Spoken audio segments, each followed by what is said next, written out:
Hey, what's up, guys? It's Tuesday morning, and you're here with Paul and Corey. Hello!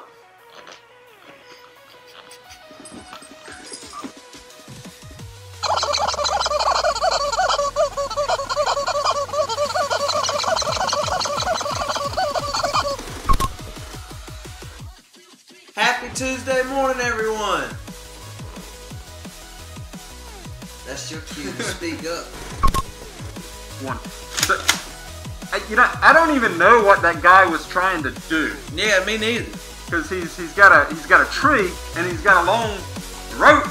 Yeah. And I think that prior planning would have prevented such a thing.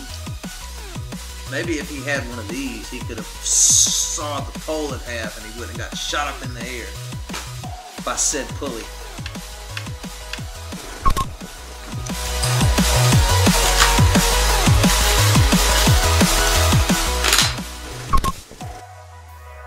Good morning. Do you think we need to check the sound? Like they twiddle their hair. You ever heard this twiddling? You're becoming a twiddler. It says, I'm a guy. I need. Ha ha ha!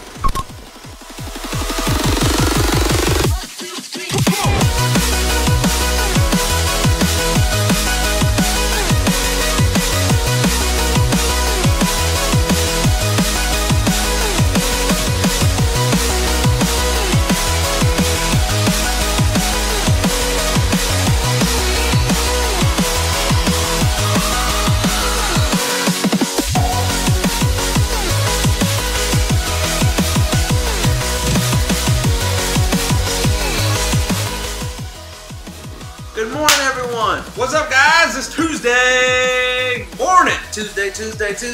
And you are with Paul And Corey. Here we are. Let's get it. Second day of the week. Second day of the week. What's up with the horse and the chicken? Man, that was crazy. Like, that was funny, but it was crazy. Like, who put that rubber chicken in that horse's mouth? Like, and who would have thought that it would have been that hilarious? It was really funny, and we hope it didn't scare you as you're in bed and you're like, oh, well, I'm gonna watch the Paul and Corey thing that they got going on, the devotion, because I need some quiet time and then boom, there you are. Yeah. Horse has a chicken in his mouth. Going ham with that chicken in his mouth. Let's watch some videos. I'm gonna say funny. The funny one, the first one isn't really that funny. It's more of a motorcycle safety course.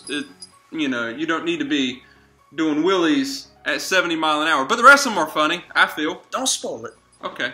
Maybe we haven't seen these. I don't know what he's talking about. Let's do it. Paul, what's going on? Motorcycles. What? Oh! Oh, that's nasty. That's very serious, That's man. nasty, man. Oh, my goodness. All right, so we have a kid with a... Don't do that, young man. That's a good way to wake up in the morning. All right, here we go. Paul and Corey. No. I'm in the red. I like. Boom. I'm in the yellow. I'm in the yellow. Like a Paul, she sits there. Of the two of us, I'm the only one that's Zip line. camera. Oh. Oh, nice save. Oh, I bet you couldn't do that again if you tried. My word. Oh my goodness. How was that supposed to end? I don't All know. right. What's Got this? a guy in a tree. He's. Woo! That looked extremely fun, dude. Let's be honest, that's fun. I would do that. I don't think that was planned. I don't think it was either. It looked fun. So, what was your favorite video? Those were some good ones. I don't know what he was thinking with the last one. I'm gonna tie a rope to this really big tree, and then I'm gonna cut the tree down. I'm gonna hang on to the rope instead of I'm gonna direct it to the ground because this tree that's been here for 180 years. Yeah. I wouldn't have let go either, though. I mean, you don't want me to chump. Like, you need to hold on. Yeah, clearly. I mean, he held on and it was graceful. Yeah, he only had 3 broken vertebrae, but he didn't break anything. I don't know, but I'm assuming he did not break anything. That was probably my favorite video. That, and then honorable mention would probably have to have been the kid pushing the other kid out of the chair. Yeah, that was a good one. It's Tuesday. It's Tuesday, baby. Tuesday morning. All right, so right about now, your left eye is about to start opening. Unless you're right-handed, then your right eye is about to start opening. Anyways, you're about to get a devotion for both eyes. Better believe. And the brain that's behind it. It's devotion time. It is devotion time. So let's get this devotion We ready? started. So the story today is another great story. Big surprise. It's a great story. What do you know? They're all good. They're all great. Okay. And the message is pulled out of the scripture of Revelation. Specifically, we're going to be in chapter 1, verses 17 through 18. So let's just see what the story's about. And as always, Paul is going to read the scripture. So let's delve in. When the kingdoms of England and Scotland united in 1707, Anne of the House of Stuart became the first queen of Britain. Anne reigned for a little over 7 years, a mere bat of an eyelash compared to Britain's current monarch, Queen Elizabeth II, who has held the throne for over 65 years. Wow. The Queen's rule seems eternally long, but eventually it will come to an end, as someone will assume the throne next, of course. Today's verses revealed the identity of the longest reigning king in history, and his record will stand eternally. King Jesus was the first, and he will be the last. He was, is, and ever will be the King of kings and Lord of lords. His reign of righteousness, peace, and love, and justice will never end. Yeah. That's an awesome devotion. Let's roll straight into the verse so we can connect them together. So let's get the verse up on the screen. Let's do it. All right, so Revelations 1, 17 through 18 says, When I saw him, I fell at his feet as though dead, but he laid his right hand on me, saying, Fear not, I am the first and the last, and the living one. I died, and behold, I am alive forevermore, and I have the keys of death and Hades. Okay. Yeah. So welcome back. I feel like, and I'm going to lead out this time. Do it. You got it. Roll with it. I feel like this is so straightforward, and I like things that are simple. And this message is simple in the sense that it's just telling you just how long God's love is and how great it is. Obviously, we know it's great, but it's so long, and long doesn't even describe it. It's eternal. So that means that when you buy into Christ and you get saved and you believe in God and you take all your problems to the cross and you leave it all on Him, that means it lasts forever and ever and ever. That is the best bank account you can ever invest in. You take all of your troubles to Him, no matter how bad they are, no matter how many times you felt like you just can't go on. He's there for you. And I mean, I don't know. What do you think? He says, I am the Alpha and the Omega. So that means I am the beginning and I am the end. One thing that I noticed with elections, every 4 years people get consumed with elections, and I mean you see some stuff on Facebook, and people come to blows over elections. And you know, as the Christian, it's good to sit back and remember that no matter who the president is, no matter who's ruling Europe or who's in Russia, there's one king that's going to last forever, and he is not leaving the throne anytime soon. So no matter what happens on this earth, the king is still in heaven, and he's not going anywhere. He's still in control, and he is still running this world, and it is going to end up exactly how he wants it to end up. Okay? Are there going to be some bad, trying times? Absolutely. Read the Bible. It's not going to get any better in Revelations. Okay? But why does Jesus tell us in Matthew what's going to happen? Okay? Yeah. Okay, he tells us some of the things that are going to happen. Not for us to go out and try and pick and choose and say, oh, this might be the end, this might be, but to provide us comfort. Right. You know, because he tells us to take ease, take rest when we see these things start to happen because the end draweth nigh. So he's given it to Christians for comfort. So he's not leaving his throne. He's always in control. He always will be in control. And one day we get to be with him in heaven.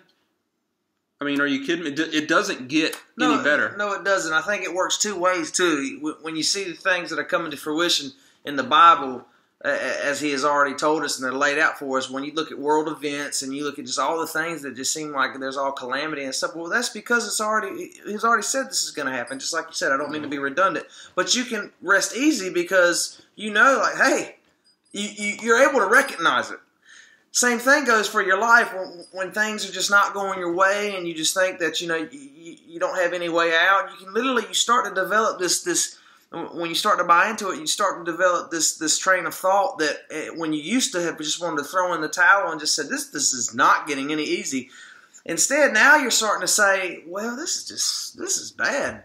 But I know it's according to God's plan and His will, and I can't see it now, but something is good right around the corner. You got to be able to speak that into reality. You got to give power to what's true and not what's not true, which is what the devil wants to believe, that things just aren't getting any better. You got to see it in the ways of the world, and you got to see it in yourself and in your own life, you know? Yeah. So, go out Tuesday.